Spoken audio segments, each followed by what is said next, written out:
Hi, this is Meredith Lego. Welcome to Ascension Science, in which I talk about mechanics of consciousness and really the expansion of consciousness. And a lot of the content that I share is by channeling different teachings from extra and intra-dimensional beings. And right now I'm highly connected with a collective consciousness. And today's topic is going to be on how tuning in, basically tuning in to your instincts, so to speak. And what the kind of impetus for this particular topic is a question that I asked when I was heading into a meditation, and I got the answer response after meditation. But it was simply that a lot in the community, let's say the consciousness community, who are influencers might have different points of view or judge that certain or intra-dimensional or extra-dimensional beings can be quote unquote good or quote unquote bad. And I thought that was, it's interesting. And to a certain extent, I find myself doing that sometimes and putting that judgment. And at the same time, I also, when asking this question, said, look, I recall an experience once where I went out of body, found myself going through a dimensional portal, if you will, and interacting with six beings who were very high frequency and who basically were communicating to me, but they were very exotic in their communication.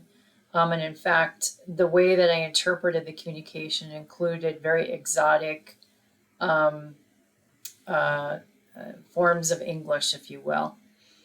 And one of the messages that I heard them talking about, and they were kind of talking in a group, if you will, is that I was going to have to be extremely discerning over the next upcoming set of years. Because there was increasingly a battle going on between light and dark. And, at the time that I came back into my body, I really thought about that because I really didn't believe in that. I didn't believe in light and dark. I didn't, believe, I didn't grow up religious or even spiritual. So the whole concept of that was, I knew about it, obviously, with lots of movies, the Star Wars, John talks about that. But I, at the root of my heart, believed that everybody was one, basically, that I didn't want to assign good or bad. And so the question that I asked is, okay, I understand. And since then, I have had experiences when, let's say, working with other beings, and extra or interdimensional spaces, other dimensions basically, that do not have your greatest intention in mind. And so they were the original group that I was interacting with were right on in the fact that you do have to be discerning. And certainly in our everyday world, you do have to be discerning. So I asked, what is the best approach to be discerning? And how can you tell the true intentions or agendas of a being? And I asked that because I do tend to want to see the best side of every individual, and I had a very strong pattern and belief system of doing that growing up well into my adulthood. Others who knew me really viewed me as being somewhat naive, and even some of you could view me as being naive because I really did always want to see the best side in people. And, so it was, if there was certain intentions, let's say, I wasn't reading them. And so, or negative or, maleficent or intentions that weren't the best. Let me put it that way. I wasn't reading it. So I asked that question, what's the best way to be discerning and how can you tell the true intention or agenda of a being? So the response was, the heart space fires up into a formality of coalescing waves of energy. The trilateral union of mind, emotion, and energy body allow for a new potential. The way to assign signature to an interaction with a being is how you feel. Your gut heart is typically able to scan the energy field of another, and the way to decide is via the emotion you feel. The absolutely first emotional impression you have about a being is usually correct. Humans often second guess their internal knowingness. So I'll pause right there. And this is not the first time that I've had a teacher I've worked with basically say the first impression that you get, the first visual that you get, all of it is usually the right one. And you guys always, take that in, and then your mental body sort of takes over and you start second guessing, that first gut instinct that you have. I have done that so many times and known when I've been doing it. Fortunately, I've been cluing into the fact when I do it, but that's essentially, what they're saying, just the first thing.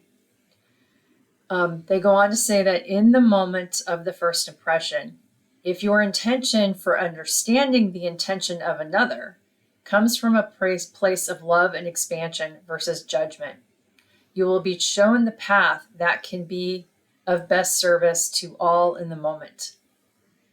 If you sense a frequency or intention in another being that intends to create harm or manipulate, remember that you are a sovereign being and no one or nothing has control or power over you.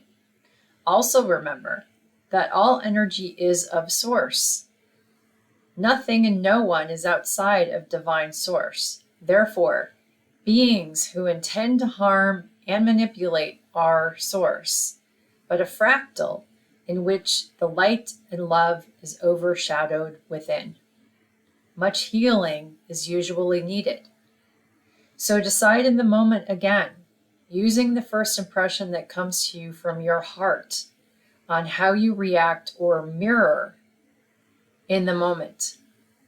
Do you engage with an open heart, stand your ground as a sovereign being, or simply avoid further interaction as it might not be the best time and space for an optimal timeline? Your heart will know.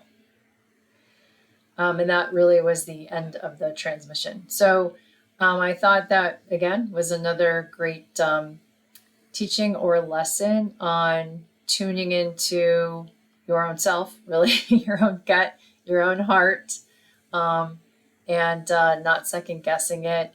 And then also using that in order to determine in the moment what your sort of reaction, or I like the word that they use, the mirroring, will be of, tuning into another individual's field to start to understand what their intention is. I think also the other important thing is that when you're tuning into the field of another individual, it's important to have the intention of understanding that it comes from a place of love and expansion versus judgment. Because I have to imagine that when you're doing it in order to judge, essentially, you can maybe cloud the information that's coming in from, to yourself. There was also something that I really loved about this channeling.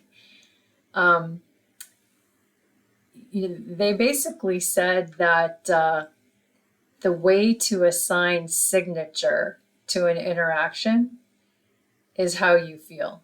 But I loved the word signature because it, to me, represented, the way to assign. They weren't using sort of an impression. The way to assign, not even judgment. They weren't quite using that word, but it is a very careful word. The way to assign signature to it. So I don't know. I just love that term. I can't quite express why I like that, but if you have watched this and have any thoughts about that, love to hear from you as well.